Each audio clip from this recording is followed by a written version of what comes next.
1996년 6월 22일 화성유통의 상무였던 조우현 씨는 직원들과 오랜만에 회식을 하고 2차로 신안에 위치한 비치 나이트클럽에 가게 됩니다. 오랜만에 회식이라 직원들은 모두 재밌게 놀았는데 회식 자리는 순식간에 악몽으로 변하고 말았습니다. 회식이 끝나고 받았는 영수증에는 터무니없는 가격의 술값이 있었고 이에 한 직원은 웨이터와 작은 언쟁이 발생하고 말았죠. 문제는 이곳은 조직폭력배들이 운영하는 나이트클럽으로 당시 조폭이던 웨이터가 다른 동료들을 데리고 와서 일행들을 두들겨 팼고 이 와중에 여직원들까지 때렸습니다. 이 과정에서 조 씨는 갈비뼈 3개가 부러질 정도의 폭행을 당합니다. 일반적인 사람이었다면 이 상황에서 겁을 많이 먹고 근처에도 얼씬거리지 않았겠지만 조 씨는 다른 사람과는 많이 달랐었죠. 너무 억울한 조 씨는 맞은 상처의 아픔보다 온몸이 떨리는 분노를 느꼈습니다. 이에 다음날 홀로 나이트클럽을 찾아가 이럴 수 있느냐며 항의하기 시작했죠. 당시까지만 해도 이들이 사과한다며 형사고발은 생각하지 않았고 단지 이렇게 말했습니다. 부하 직원들 앞에서 견디기 힘든 봉변을 당했으니 회사에 직접 와서 사과한다면 모든 일을 덮어두겠다. 그러자 나이트클럽의 사장은 건방지다며 조 씨를 때렸고 여기에서 멈추지 않고 지가 회사까지 찾아가 위협과 공갈 협박을 가했습니다. 많은 사람들 앞에서 조 씨를 조롱하고 모욕하기까지 했죠. 결국 조 씨는 사건이 발생한 보름 만인 1996년 7월 5일 검찰에 고소장을 제출합니다. 이에 폭력배들은 회사로 찾아 직접 사과하며 사건이 마무리된 듯 보였지만 이게 끝이 아니었죠. 바로 그날 밤 이 사건과는 아무 관계가 없는 조 씨의 동생을 끌고 가 폭력을 행사하며 고소 치하를 요구합니다. 이뿐 아니라 조 씨의 옮겨진 주거지까지 찾아내며 가족들 모두에게 위협을 가했었죠. 이처럼 술값 바가지로 시작된 일이 선량한 시민과 가족을 요절내게 되었습니다. 그리고 자신으로 인해 동생까지 폭행을 당하자 조 씨는 심각한 고민에 빠졌습니다. 평범한 시민인 자신이 막강한 힘을 가진 조폭들과 정면 대응할 것인가, 아니면 피해를 당했지만 아무 일도 없었던 것처럼 이대로 살 것인가. 그리고 조 씨의 고민은 길지 않았습니다. 조 씨는 결심합니다. 이들과 끝까지 싸우다 목숨을 잃더라도 부끄러운 직장 상사나 아버지는 되지 않겠다. 그렇게 사건 발생 한 달 만인 1996년 7월 24일 자신의 사비를 털어 지역신문에 대통령에게 올리는 탄원서라는 광고를 냅니다.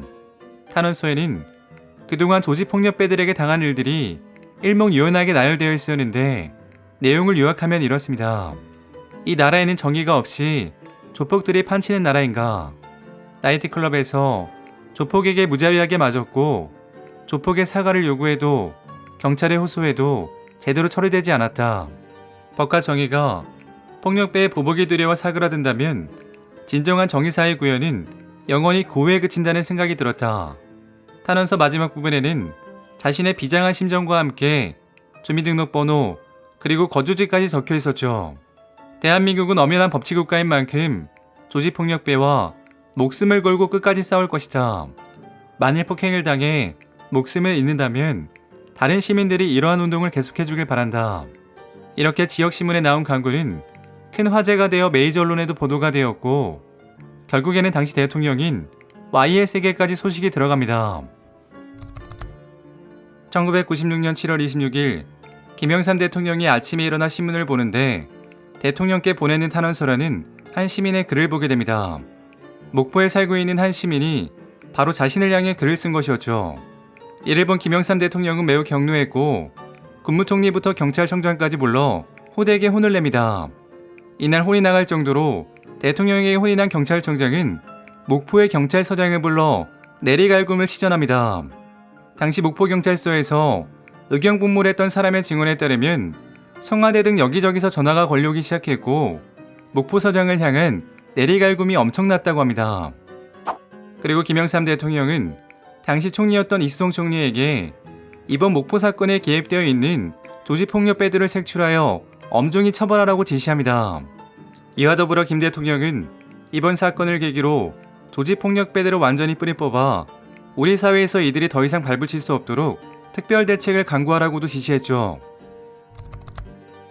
이 사건이 메이저 언론사에 실리고 대통령까지 지시하자 목포의 경찰은 아주 빠르고도 신속하게 움직이기 시작합니다. 만일 이 사건을 제대로 처리하지 못한다면 해당 지역의 간부들과 형사들은 모두 옷을 벗어야 하는 상황이었죠.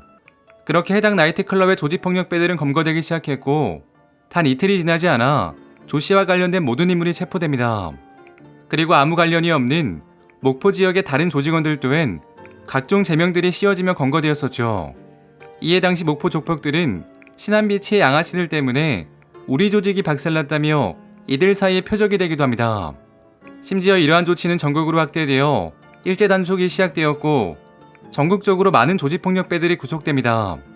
이에 다른 파의 조직원들은 조 씨의 얼굴을 본다고 찾아갔다가 잠복 중인 형사들에게 걸려 호되게 두들겨 맞고 체포됩니다. 만약 당시 조 씨가 보복을 당하기라도 한다면 해당 사건과 관련된 모든 경찰들이 잘리는 게 이상하지 않은 상황이었기 때문에 이들은 필사적으로 조 씨를 보호할 수밖에 없는 상황이었죠. 이에 조 씨의 집을 찾아왔다가 검거된 조폭들은 우린 그냥 어떤 놈인지 얼굴만 보러 왔다고 말했지만 독이 오른 경찰들에게 무자비하게 두들겨 맞았고 나중에는 보복살인 미수 제명까지 적용시켰다는 이야기가 전해집니다. 이처럼 목포의 조직들이 소탕되면서 이들은 노태우의 범죄와의 전쟁 때와는 차원이 다르다며 뿔뿔이 터지거나 일본으로 도망가는 등 잠수를 탔다고 합니다. 관련된 형사들은 당시를 이렇게 기억합니다. 일시적이었지만 이 시기가 최초이자 마지막으로 목포에서 깡패가 없어진 시기였다. 그리고 사건 직후 김영삼 대통령은 피해자 조 씨에게 위로의 서신을 보냈고 조 씨는 편지를 받고 이제는 외롭지 않다며 매우 강력했습니다. 김 대통령은 서신에서 이렇게 말했었죠. 부상을 입고 고통을 받고 있다는 보고를 접하고 유감을 금할 수 없으며 조속한 쾌유를 바란다. 이번 관련자들을 모두 색출하여 엄중한 처벌을 내리겠다. 또한 이를 계기로 조직폭력이 우리 사회에 발붙일 수 없도록 특별 대책을 강구하겠다. 이에 조 씨는 언론과의 인터뷰에서 이렇게 말했었죠. 앞으로 저와 같은 시민들이 많이 생겨 그 힘이 현재의 조직폭력배들보다 더 큰 힘을 발휘해서 평범한 시민들이 편안하게 살 수 있는 그런 사회가 됐으면 합니다. 이 사건을 옆에서 보고 들은 목포의 시민들은 조 씨의 시민정신을 정의롭고 용감하다고 칭찬했으며 지역의 인권단체들은 조 씨의 용기 있는 행동에 격려를 보냈습니다. 그리고 이와 함께 목포 사회가 어두운 이미지를 씻는 반성의 계기로 삼아야 한다는 여론이 확산되기도 했죠. 이후 조폭들에 대한 재판이 시작되었는데 조 씨의 반응은 모두의 예상과는 다른 것이었습니다. 조 씨는 조폭 가해자들에 대해 관대한 처벌을 호소하며 이렇게 말했었죠. 우리 일행을 폭행한 폭력배들이 가슴 깊이 잘못을 뉘우치고 고향 발전에 동참할 의사가 있다면 어떠한 처벌도 원치 않는다. 사랑하는 고향 목포가 폭력 도시로 비춰지고 있는 데 대해 아쉬움을 금할 수 없다. 이들에 대한 용서로 목포가 관용과 사랑의 도시로 거듭나길 바란다. 이처럼 조 씨의 결의에 찬 말투에는 자신의 신념이 있었고 법정 안에 많은 사람들을 숙연하게 만들었죠. 그리고 이 사건으로 인해 엄청난 피해를 본 사람이 있다는 소문도 있었습니다. 목포 사건이 발생한 1996년 전국 대표 조폭인 조영은은 자기를 미워하는 보스라는 영화를 만들었고 당시 목포 사건으로 인해 악에 바친 형사들에게 제도를 찍히면서 감옥에 들어가게 됩니다.